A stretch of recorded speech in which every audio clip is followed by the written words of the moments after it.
up? We're Hollywood Undead, and we're here to talk about our new album, 5.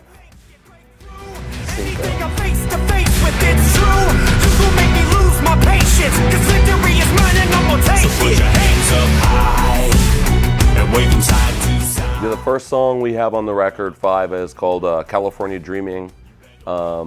We've written that song. I think the way I put it is most people, you know, if you're, no matter where you're from, it has a big part in your life moving forward. And this was our kind of ode to California. And we get specific in the sense that we've always seen the two sides of California, where a lot of people kind of look at it as a place for people to go and accomplish their dreams or achieve some big things. But I think we've always looked at the other side of that and the people who don't, and maybe the darker aspects, I suppose, of what California represents to us. So that's kind of what we wrote the song about. When we remember in the studio for that one, some of our songs, they go down tempo, and we decided to keep that one like upbeat. You know, we grew up listening to like Suicidal Tendencies, NWA, and Red Hot Chili Peppers, 3 LA bands, and to me that song like kind of blends those three. You got like these like fast, like kind of metal like verses, like it's punk rock, but the chorus has like harmonies, you know. Like, yeah, Chili Pepper style. Very Chili Peppers. So we kind of mashed up like a lot of people we like grew up listening to in like this crazy way, and you know, it came out great. Next is Whatever It Takes. That song's about, I mean, it's pretty self-explanatory about just overcoming boundaries.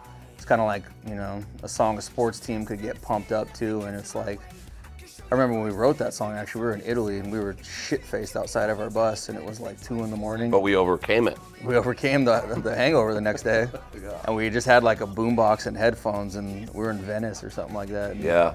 And I don't know how we even finished that one because we were so hammered. Like the next day we listened on the phone, like 90% of the shit we recorded sucked. And then that one song we liked. Yeah, that was one of those ones. I mean, in Whatever It Takes, I think one of the reasons I love it is it's applicable to anybody in anything they're doing. Everybody has challenges.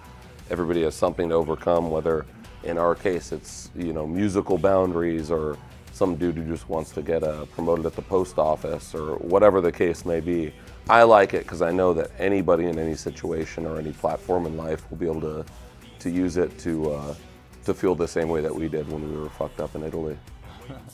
Well, I hope people could listen to it too, and you know, be motivated by it, because it's like life's hard, life sucks, so it's like sometimes you need to do songs like that to, like, you know, motivate people to do better, or, you know, conquer. Everybody needs that. I have songs that motivate me all the time that I'll listen to on my way to the studio or something, where I know I have a hard day ahead of me. It's Let It Go from Frozen.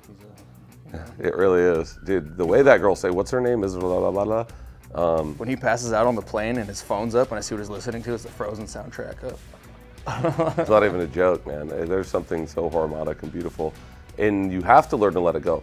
That's part of Whatever It Takes. This next one's called Bad Moon. That song, it's a little different from stuff we've done before in the past. It's kind of got like a different sound to it.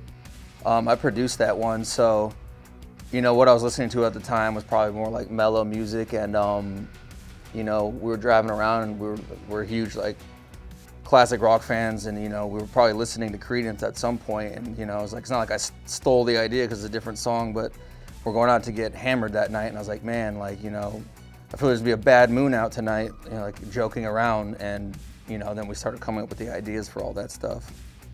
It's about turning into an animal or whatever you do at night. What do you do?